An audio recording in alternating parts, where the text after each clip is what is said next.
नमस्कार साथियों, आज हम हाजिर हैं फिर से एक नए वीडियो के साथ, नए प्रश्नों के साथ, जो कि प्रश्नावली 3.2 के प्रश्न क्रमांक 2 को हम आज चालू करेंगे। इससे पूर्व के वीडियो में हमने प्रश्नावली 3.1 और प्रश्नावली 3.2 के क्रमशः प्रश्न क्रमांक 1 को हल किया था। आज हम देखते हैं प्रश्न क्रमांक 2।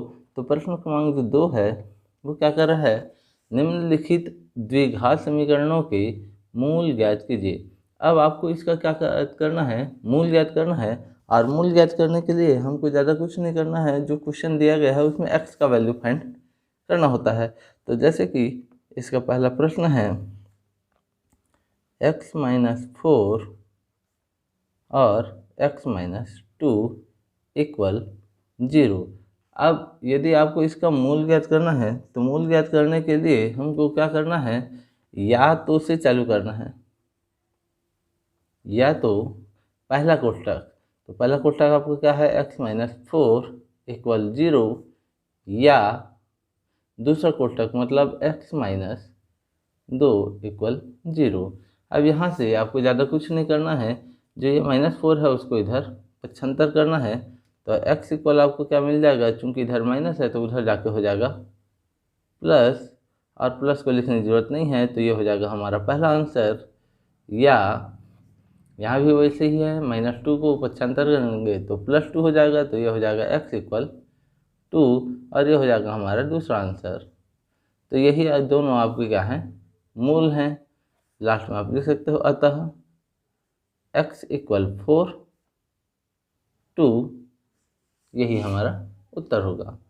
इसके बाद इसका हम देखते हैं दूसरे नंबर का प्रश्न। तो दूसरा क्वेश्चन क्या है, 2x + 3 और 3x - 7 इक्वल 0। तो यहाँ भी हमको वैसे ही काम करना है, या तो से ही चालू करना है, या तो पहला कोष्ठक 2x + 3 इक्वल 0, या 3x - 7 इक्वल 0। यहाँ से आपको क्या करना है, इस +3 को उधर पक्षांतर करना है, तो इधर आपको क्या हो जाएगा 2x, और ये +3 उधर जाकर के क्या हो जाएगा -3, या यहाँ पर भी ऐसे होगा 3x जो है वो जैसे का तैसा रहेगा, -7 को उधर पक्षांतर करेंगे तो ये +7 हो जाएगा। अब हमको तो x का वैल्यू चाहिए, तो इस 2 को क्या कर देंगे इधर पक्षांतर, तो x इक्वल आपको क्या मिल जाएगा -3/2, जो कि होगा हमारा पहला आंसर। और या तो फिर इस 3 को इधर पक्षांतर करेंगे तो x इक्वल हमको मिल जाएगा 7/3, जो कि होगा हमारा दूसरा आंसर। अतः करके लिख सकते हैं x बराबर -3/2 व x बराबर 7/3, यही क्या है आपके आंसर है। इसके बाद हम देखते हैं इसका तीसरा क्वेश्चन। तो तीसरा क्वेश्चन में आपको क्या दिया गया है ये देखते हैं। तो यहाँ है x - 7 का होल स्क्वायर, तो उसको लिखेंगे x - 7 का होल स्क्वायर इक्वल 0। तो यहाँ आपको क्या करना है, चूंकि ये होल स्क्वायर है तो इसको 2 बार लिखा जा सकता है, तो या करके हम लिख सकते हैं x - 7 इंटू x - 7 इक्वल 0। यहाँ से आ जाएगा फिर से, या तो x - 7 इक्वल 0, ये कोष्ठक नहीं लेना है, या x - 7 इक्वल 0।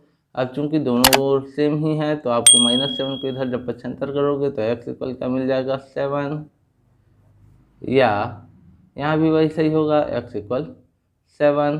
तो यही आपके क्या होंगे आंसर। तो अतः x इक्वल 7 ये आपके क्या है आंसर है। तो दोनों ही 7 ही होगा। इसके बाद हम लेते हैं इसका क्वेश्चन नंबर 4। तो हम देखते हैं क्वेश्चन नंबर 4 में क्या दिया गया है। तो देखिए यहाँ क्या है, x² - 11x इक्वल 0। उसे लिखते हैं क्या है, x square minus 11x equal 0। तो हमने ये क्वेश्चन लिख लिया है। अब आपको क्या करना है, यहाँ से इसमें दोनों जगह x कॉमन दिख रहा है तो हम x को कॉमन निकाल देंगे, तो इस रूप में हो जाएगा x और x माइनस 11 इक्वल 0। अब यहाँ से ये जो x है इसको ब्रैकेट में ले लेंगे, तो फिर ये पहले वाले प्रश्न जैसे हो गया। तो यहाँ से या तो x इक्वल 0, जो हमारा पहला ब्रैकेट है वो भी 0 होगा, या दूसरा कोष्टक मतलब x माइनस 11 इक्वल 0। अब यहाँ से इस -11 को इधर पक्षांतर करेंगे तो x इक्वल आपको क्या मिल जाएगा, 11, और यही दोनों आपको क्या हैं, आंसर हैं। आशा करता हूँ कि ये वीडियो आपको समझ में आ रहा होगा। इसके बाद हम लेते हैं इसका प्रश्न क्रमांक 5। तो पांचवा क्या कर रहा है ये देखते हैं। तो पांचवा यहाँ पर है x प्लस 12 का स्क्वायर। तो यहाँ पर x प्लस 12 का होल स्क्वायर इक्वल 0 है। तो फिर हम इसको वैसे ही लिख सकते हैं जैसे कि इससे पहले हमने x माइनस 7 का होल स्क्वायर को लिखा था। तो स्क्वायर है तो इसको हम याद इस प्रकार से लिख सकते हैं, x plus 12 into x plus 12 equal 0। अब यहाँ से या तो x प्लस 12 इक्वल 0 या x प्लस 12 इक्वल 0। अब 12 को उधर पक्षांतर करेंगे तो x इक्वल आपको क्या मिलेगा, -12। यही आपका पहला आंसर है। या यहाँ भी वही होगा, x इक्वल -12। ये होगा आपका दूसरा आंसर। इसके बाद हम देखते हैं इसका क्वेश्चन नंबर 6। तो क्वेश्चन नंबर 6 क्या कह रहा है, x और x प्लस 1 इक्वल 0। तो यहाँ से आपको क्या करना है, ये तो स्पष्ट है, या तो पहला कोष्टक मतलब ये हो जाएगा x इक्वल 0, या दूसरा कोष्टक में आपको क्या हो जाएगा, x प्लस 1 इक्वल 0। तो इस प्लस 1 को कर देंगे इधर पक्षांतर, तो x इक्वल आपको क्या मिल जाएगा, -1। यही दोनों आपको क्या हो जाएंगे, आंसर। इसके बाद ये समाप्त होता है प्रश्न क्रमांक 2। अब हम देखते हैं प्रश्न क्रमांक 3। तो यहाँ देखेंगे कि प्रश्न क्रमांक 3 क्या कह रहा है।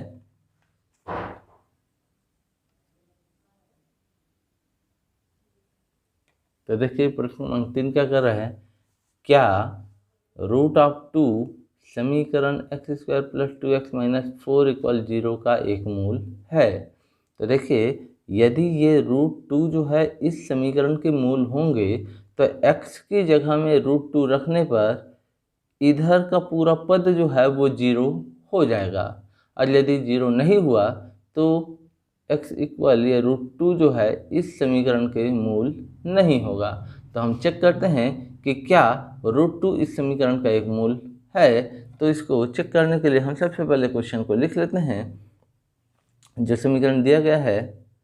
और समीकरण हमारा क्या है, x square plus 2x minus 4 equal 0। और हमको यहाँ x इक्वल क्या रख देना है, √2। तो हमने क्वेश्चन को इस प्रकार से लिख लिया है। अब इस √2 को हम इस समीकरण में रखेंगे, तो यहाँ लिखेंगे x इक्वल √2, या समीकरण में x बराबर √2 रखने पर यदि हम इस वैल्यू को रख करके देखते हैं क्या ये 0 हो जाता है, पर बायां पक्ष, तो बायां पक्ष आपका क्या है, x square plus 2x minus 4 है। यहाँ x की जगह इस वैल्यू को रखते हैं तो x है, तो x की जगह क्या हो जाएगा, √2। अब इसका हो जाएगा स्क्वायर प्लस 2, तो जैसे का तैसा, और यहाँ x है तो x की जगह यहाँ भी क्या रख देंगे, √2 मल्टीप्लाई में रहेगा, माइनस में आपका क्या है 4। ये √2 का स्क्वायर आपका किस में कन्वर्ट हो जाएगा, 2 में, प्लस अब ये तो उसी रूप में रहेगा 2√2 माइनस 4। अब ये -4 है और ये +2 है तो ये घट जाएगा, तो आपका क्या बचेगा, 2√2 जैसे का तैसा। और ये 4 में से 2 घट गया तो बचा -2। अब हम ज़्यादा से ज़्यादा इसमें से 2 को कॉमन ले सकते हैं तो आपको बचेगा √2 - 1। लेकिन ये जो है 0 के बराबर नहीं आया, इसलिए यहाँ लिखेंगे चूंकि बायां पक्ष शून्य नहीं है, अतः x = √2 दिए गए समीकरण का मूल नहीं है। समीकरण के मूल नहीं है। बस इतना ही आपको काम करना है। भाई यदि ये 0 हो जाता तब तो मूल होता, लेकिन 0 नहीं हुआ, मतलब x = √2 जो है वो इस समीकरण का मूल नहीं है। तो इसके बाद हम आते हैं प्रश्न क्रमांक 4 की ओर। तो प्रश्न क्रमांक 4 क्या कर रहा है ये देखते हैं। तो यहाँ है, देखिए प्रश्न क्रमांक 4 क्या बोल रहा है, निम्नलिखित वर्ग समीकरणों का गुणनखंड करके उनके मूल ज्ञात कीजिए। तो हम इसका देखते हैं प्रश्न क्रमांक 1। तो प्रश्न क्रमांक 1 क्या कर रहा है उसको नोट कर लेते हैं। 9x² - 3x - 2 = 0। ऐसे प्रश्नों को गुणनखंड करने के लिए हमको क्या करना होता है, ये जो फर्स्ट डिजिट है और ये जो लास्ट डिजिट है, मतलब x² का जो गुणांक है और जो चर राशि है, इन दोनों का मल्टीप्लाई करना होता है, मतलब गुणा करना होता है। तो हम क्या करते हैं, इस 2 और इस 9 का गुणा कर देते हैं। तो 9 × 2 बराबर कितना हो जाएगा 18। और इस 18 का हमको क्या निकाल देना रहता है, इस प्रकार से एलसीएम निकाल देना होगा। तो 2 × 9 = 18, फिर 3 × 3 = 9, फिर 3 × 1। और ये जो डिजिट आया उसको इस प्रकार से लिख लेंगे 2 × 3 × 3 × 1। और इन चारों अंकों को ऐसे 2 भाग में तोड़ना है कि गुणा करें तो 18 आ जाए, लेकिन जोड़ने या घटाने पर 3 आ जाए। तो इसके लिए हमको क्या करना है, 3 दूनी 6 और 3 एकम 3। अब 6 में से 3 घटाएंगे तो 3 ही आएगा। तो हमको 2 भाग में तोड़ने का पता चल गया। आपको क्या करना है, जहाँ 3 है उसकी जगह 6 और 3 लिखना है माइनस में। तो हम उसको इस प्रकार से लिख लेंगे। तो देखिए ये 9x² जो है जैसे का तैसा ही रहेगा, माइनस भी जैसे तैसा रहेगा। लेकिन ये जो 3 है, इस 3 की जगह आपको क्या लिखना है, 6 - 3 लिखना है। तो यहाँ लिख देते हैं 6 - 3। और ये जो x है ये रहेगा जैसे का तैसा, -2 = 0।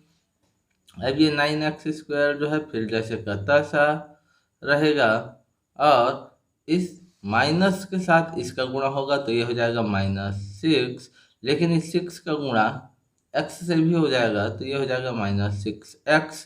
फिर ये माइनस इस माइनस से प्लस में बदल जाएगा, और इसमें का 3 से गुणा होकर फिर x से गुणा होगा तो ये हो जाएगा 3x। ये -2 जैसे का तैसा और इक्वल में 0। इसके बाद हमको क्या करना रहता है, 2 की समूह बना लेने होते हैं। तो हमको इन 2 जगह से उभयनिष्ठ निकालना है। तो हम देखते हैं कि यहाँ भी x है, यहाँ भी x है, तो हम दोनों जगह से x निकाल देंगे। साथ ही हम देखेंगे कि यहाँ 9 है, यहाँ 6 है, दोनों किसके टेबल में आता है वो देखना होता है। मैक्सिमम बड़ी से बड़ी की संख्या के टेबल में आता है। तो हम देख सकते हैं कि 6 जो है वो 3 के टेबल में आता है और 9 भी 3 के टेबल में ही आता है। तो हम 3 को भी बाहर निकाल देंगे तो बचेगा क्या, उसको यहाँ लिखेंगे ब्रैकेट में। तो 3 के टेबल में 9 जो है कितने बार में आया, 3 बार में। और यहाँ x² है तो एक बार x जब बाहर निकल जाएगा तो एक बार x यहाँ बच जाएगा। ये माइनस जैसे का तैसा। और 3 के टेबल में 6 जो है आपको कितने बार में आया, 2 बार में आया। ये x निकल गया बाहर, तो इस प्रकार से यहाँ ब्रैकेट हो जाएगा। ये प्लस जैसे का तैसा। हम देखेंगे कि 3x - 2 है, यहाँ पर कोई भी चीज़ उभयनिष्ठ नॉर्मली नहीं दिख रहा है, लेकिन हम जानते हैं कि इनके बीच में एक जो है हमेशा कॉमन रहता है। तो उस एक को हम इस प्रकार से लिख लेंगे। और ये जो 3x माइनस 2 है ये रहेगा फिर जैसे का तैसा और इक्वल में 0। इसके बाद हमको क्या करना है, जो देखेंगे दो ब्रैकेट एक समान है, दोनों समान कोष्टकों को एक बार लिख लेना है। तो ये हो जाएगा 3x माइनस 2 और जो बच गया तो हम देखेंगे कि पहले कोष्टक के बाहर आपका क्या बचा 3x और दूसरे कोष्टक के बाहर क्या बचा +1। तो इन दोनों को हम एक ब्रैकेट में लिख लेंगे और इक्वल में 0। तो यही हो जाएगा हमारा आंसर। हमको इसका क्या करना था, मध्य पद को दो भागों में तोड़कर गुणनखंड करना था। तो हमने ये जो मध्य पद है इसको दो भागों में तोड़ा और फिर इसको गुणनखंड कर दिया, मतलब गुणा में इसको दो भाग में लिखना था। तो इस प्रकार से हमारा क्वेश्चन नंबर 4 का पहला प्रश्न कंप्लीट होता है। अब हम देखते हैं क्वेश्चन नंबर 4 का सेकंड क्वेश्चन। तो क्वेश्चन नंबर 4 को पहले देखते हैं। तो क्वेश्चन नंबर 4 का जो सेकंड क्वेश्चन है वो क्या है,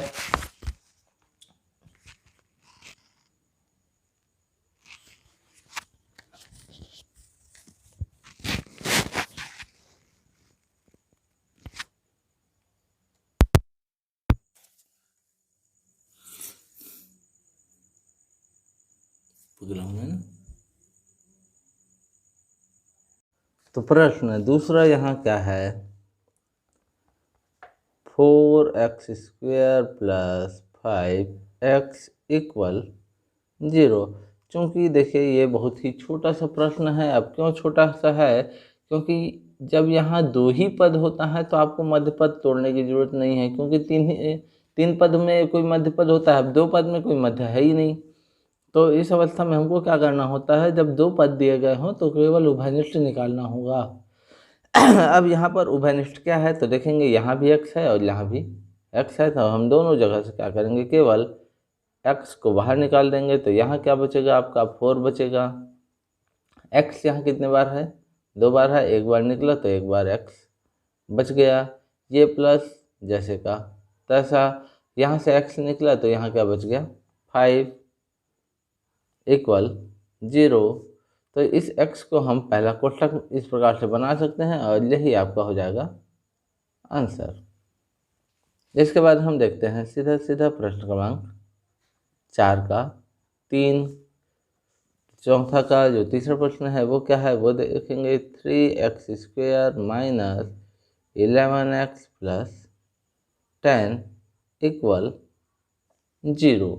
अब इस टाइप के प्रश्नों को हल करने के लिए भी आपको जो हमने पहला प्रश्न में बताया वैसे ही काम करना होगा। पहले हमको क्या करना है, x² का जो गुणांक है और जो अचर राशि है इन दोनों का कर देंगे गुणा। तो 10 का इस 3 से गुणा होकर के हो जाएगा कितना, 10 × 30।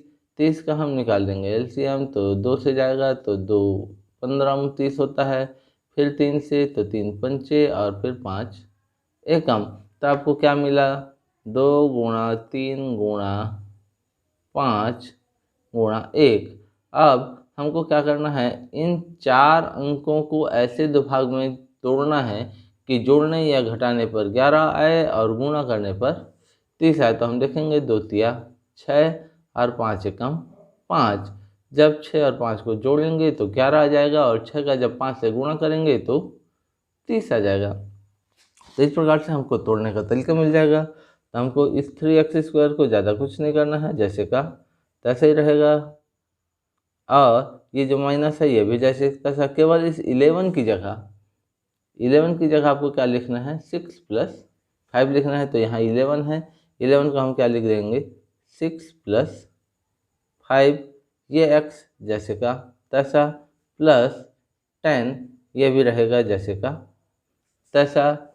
इसके बाद ये 3x² जैसे का तैसा। हमको केवल इस माइनस के साथ में इन दोनों का गुणा करके x का भी गुणा कर देना है। तो माइनस का 6 से होगा तो -6x से होगा तो ये -6x हो जाएगा। फिर माइनस का इस प्लस से होने पर ये हो जाएगा माइनस, और 5 का x से तो ये हो जाएगा 5x + 10 रहेगा आपका जैसे का तैसा इक्वल में 0। इसके बाद यहाँ हो गया फिर से 4 पद, और 4 पद होने पर हमको क्या करना होता है, उभयनिष्ठ निकालना होता है। तो हम देखेंगे कि इन दोनों जगह से उभयनिष्ठ क्या निकल सकता है। तो यहाँ 3 है और यहाँ 6 है, दोनों जगह से उभयनिष्ठ निकलेगा 3, और यहाँ एक्स स्क्वायर है, यहाँ भी एक्स है, तो दोनों जगह से निकल जाएगा एक्स। अब जो बचा, तो यहाँ पर 3x निकल गया, तो क्या बचा, x 2 टाइम था, 1 टाइम निकला, तो एक बार बच गया। माइनस 3 के टेबल में जो 6 है वो कितने बार में आता है, 2 बार में आता है, तो यहाँ 2 हो जाएगा। ये x तो बाहर निकल गया। फिर यहाँ से जब माइनस निकालेंगे, अब इन दोनों जगह से उभयनिष्ठ निकालना है ना, तो यहाँ -5 और यहाँ 10 है, तो 5 के टेबल में ही 10 आता है, तो हम दोनों जगह से क्या निकाल देंगे, -5 निकालेंगे। जब -5 यहाँ निकल जाएगा तो यहाँ बचेगा x। फिर ये जो +10 है, तो हमने प्लस से माइनस को निकाला है, और आप जानते हैं कि माइनस इंटू माइनस इक्वल होता है प्लस।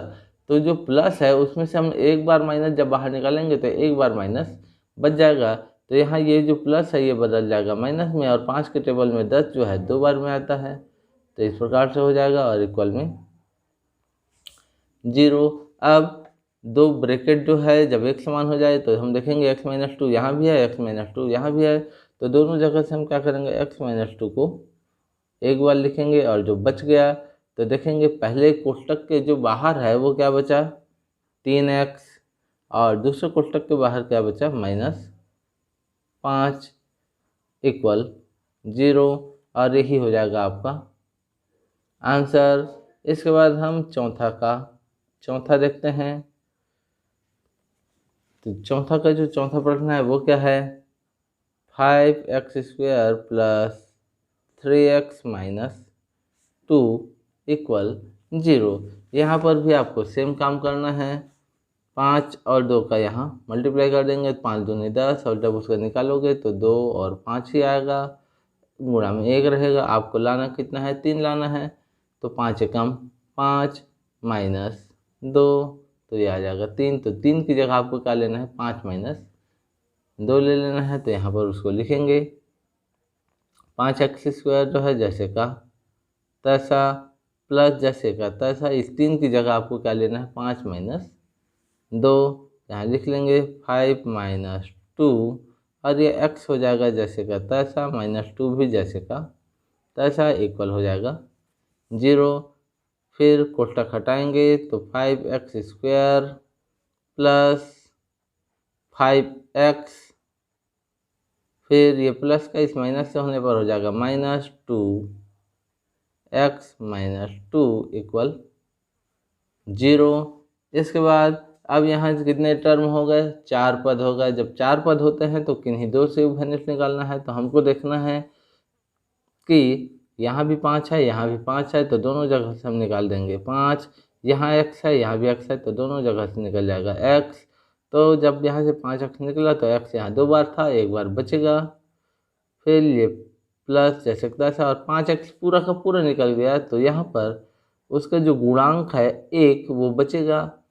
फिर इन दोनों जगह हम देख सकते हैं कि -2 निकल जाएगा। जब -2 निकलेगा तो यहाँ बचेगा x, और यहाँ हो जाएगा ये माइनस कन्वर्ट हो जाएगा प्लस में, +1 इक्वल 0। अब 2 कोष्टक एक समान हैं तो उसको लिखेंगे एक बार, तो यह क्या हो जाएगा, x + 1, और जो बच गया तो पहले कोष्टक के बाहर बचा 5x, और दूसरे कोष्टक के बाहर बचा -2, तो ये हो जाएगा आपका आंसर। इसके बाद इसके आगे का आगे के प्रश्न हम अगली वीडियो में बनाएंगे। यदि यहाँ तक के प्रश्न और ये वीडियो आपकी समझ में आ गया है तो इस वीडियो को ज़्यादा से ज़्यादा लाइक, सब्सक्राइब और शेयर ज़रूर करें। धन्यवाद।